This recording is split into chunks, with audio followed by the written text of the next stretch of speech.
Bonjour à tous. Aujourd'hui, on va parler du S&P 500 et pourquoi je pense que le marché américain va s'écrouler. On va parler du pétrole, bien sûr, de l'or et de Bitcoin. Allez, c'est parti.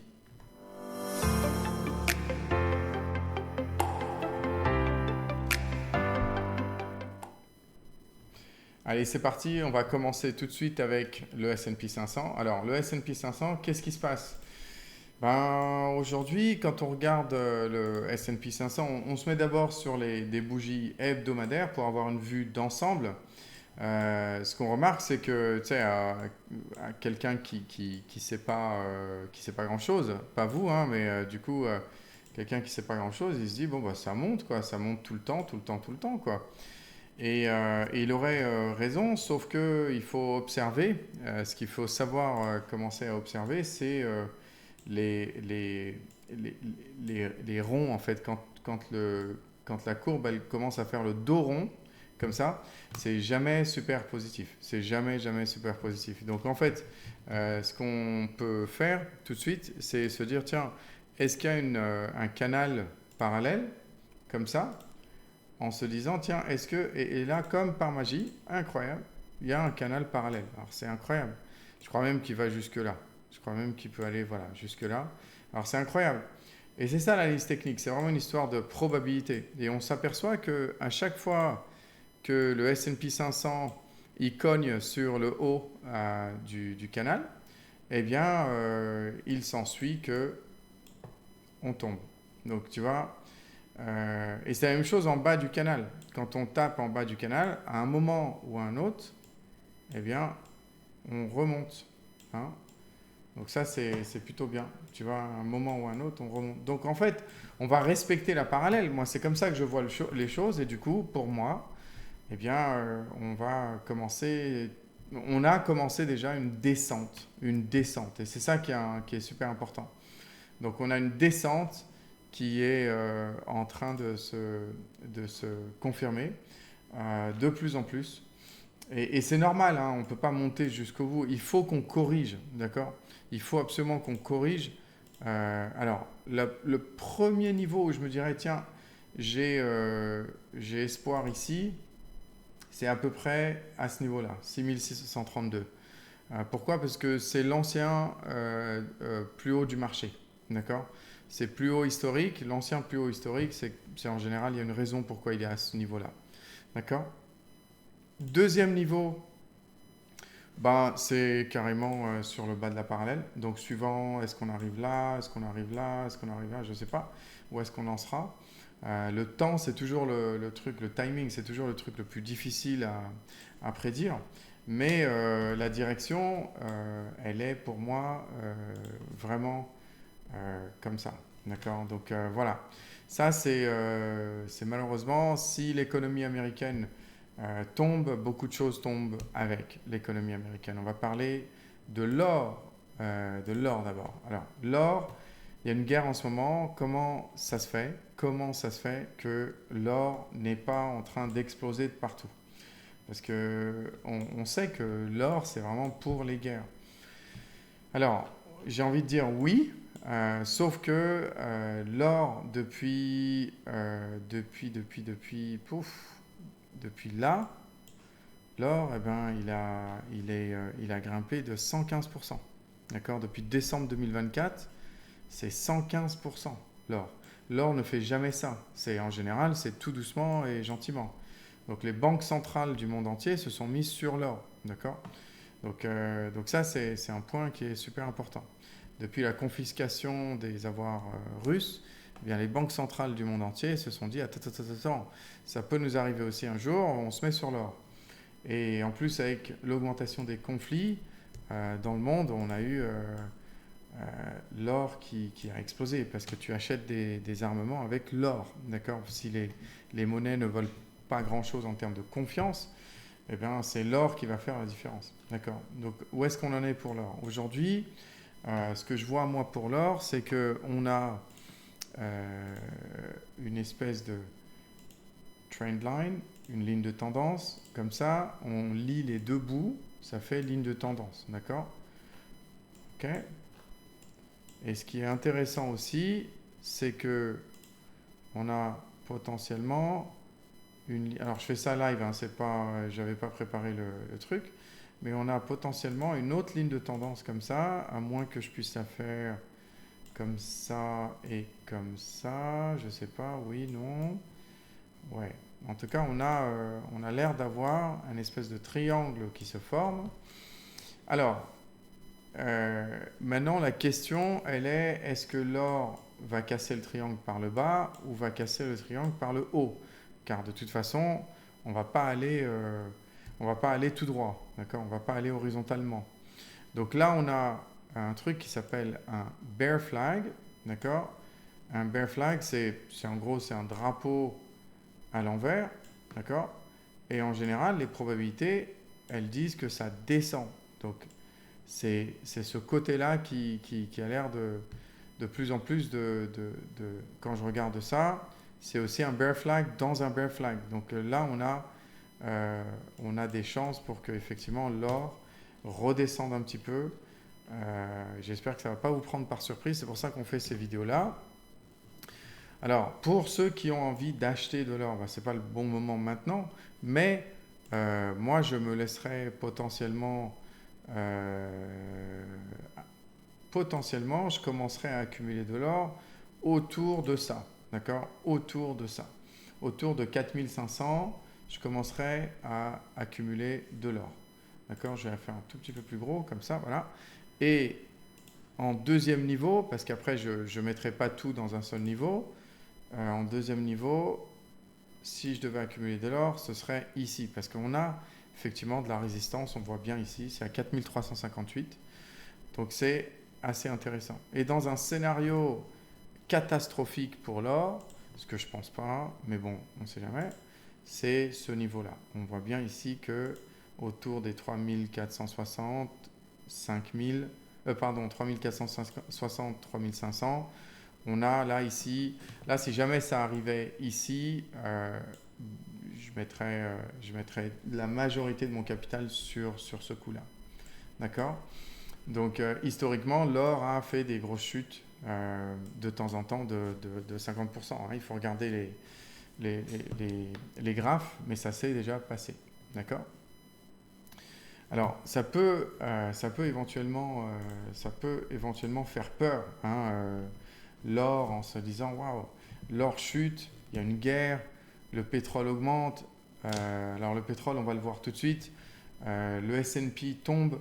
En fait, si jamais il y a un crash boursier, il faut savoir que le crash boursier, il emmène tout sur son passage très rapidement. Après, donc on a vu sur la crise financière 2008-2009, l'or a chuté avec le crash. Après, par contre, il a fait un V et puis il est remonté assez rapidement, d'accord, beaucoup plus rapidement que le reste du marché. Donc il faut pas se dire oh non c'est impossible, l'or non, ici on joue que avec les probabilités. Et ces formes là, ces patterns, eh ben, c'est vraiment de la probabilité, d'accord. Donc ça c'est vraiment c'est pas un truc l'or ça va pas baisser, il y a une guerre, tout ça. Non, on fonctionne que avec qu'est-ce que le graphe nous dit. Et c'est de la probabilité, d'accord. Aujourd'hui, je dirais qu'il y a à peu près 70% que l'or corrige à un moment. Et ce sera le moment d'éventuellement en acheter pour ceux qui sont intéressés. D'accord. Donc maintenant, on va parler du pétrole. Tout le monde parle du pétrole en ce moment. Tout le monde parle du pétrole. Alors, le pétrole, si on trace tout de suite une ligne comme ça, on voit qu'il y a éventuellement quelque chose de ce côté-là. Alors, il faut savoir que le pétrole, il a fait un truc énorme. Tu vois, alors je vais juste tracer aussi une ligne de tendance ici.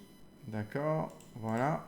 Donc en fait, on est un petit peu entre une espèce de triangle aussi, assez intéressant. Je vais me mettre dans des candles, dans des bougies journalières, voilà.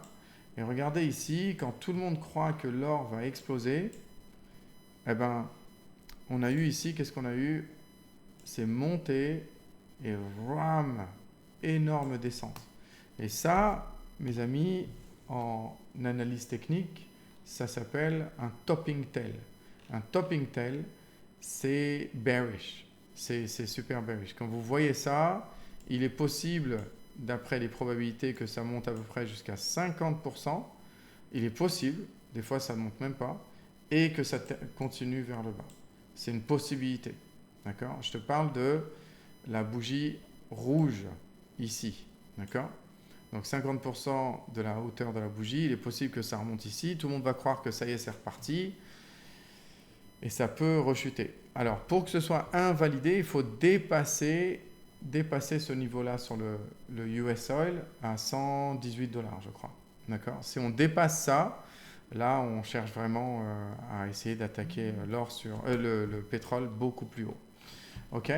Donc voilà, ça, c'est ce que je dirais sur le pétrole. C'est vrai que beaucoup de gens se disent, ah, tu sais, c'est une guerre, c'est des monarchies pétrolières, donc le détroit d'Ormuz, etc., etc., et donc il faut acheter... Non, parce que c'est pas comme ça que ça fonctionne, en fait. Sinon, ce serait super facile, t'imagines, hein, tout le monde pourrait faire beaucoup, beaucoup d'argent, mais en fait, ça marche pas comme ça. La preuve, regardez l'énorme chute qu'il y a eu ici. C'est énorme, hein. La bougie rouge, là, c'est une énorme bougie. C'est énorme, énorme, énorme. Donc voilà, à regarder, mais on est entre deux lignes de tendance qui sont plutôt intéressantes. Même si le pétrole essaie de remonter, pour moi, il peut même remonter jusque-là, mais il risque de se heurter de toute façon à cette ligne de tendance. Donc même s'il monte jusque-là, peut-être légèrement dépassé pendant genre 1 heure, 2 heures, 3 heures, peu importe. Mais attention, attention. Là, maintenant, ça devient un marché super émotionnel. Donc faites super, super attention par rapport à ça. Où est-ce qu'on en est? Alors, on en est à Bitcoin. On va parler de Bitcoin. Alors, Bitcoin, c'est intéressant parce que alors que tout est plutôt pessimiste, on a Bitcoin qui est éventuellement positif. En tout cas, je le crois.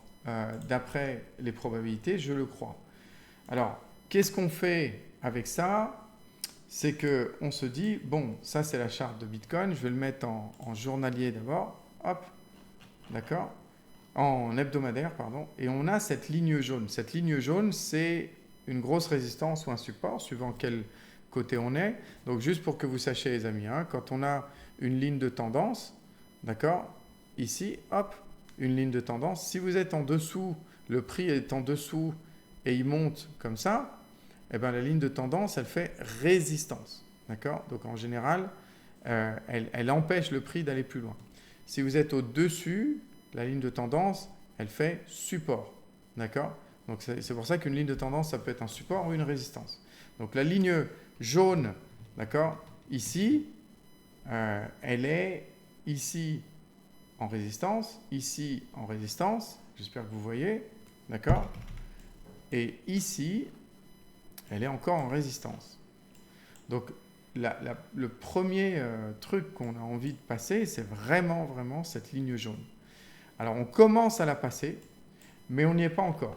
On n'a pas du tout confirmé, c'est pas du tout sûr, d'accord? On n'y est pas encore du tout, du tout. Donc là, on va se remettre en journalier et on va regarder un petit peu ce qui se passe. Donc, je vais vous donner un exemple, tiens d'ailleurs, avant de me remettre en journalier, hop, je vais vous donner un exemple sur le signal de confirmation. Donc, par exemple, cette même ligne jaune ici, vous voyez qu'elle a dépassé plein de fois ici. Le prix, il a dépassé plein de fois, mais ça n'a jamais confirmé. D'accord? Là, on est en hebdomadaire, donc ça a duré longtemps, cette partie, d'accord? Ça a duré 6 à 9 mois même, peut-être, même 12, oh là là, 1 an pratiquement. Donc, ici, d'un seul coup, on est là. Alors, je me remets en... Oups, pardon, désolé. Je me remets ici, voilà. Et ici, qu'est-ce qui se passe?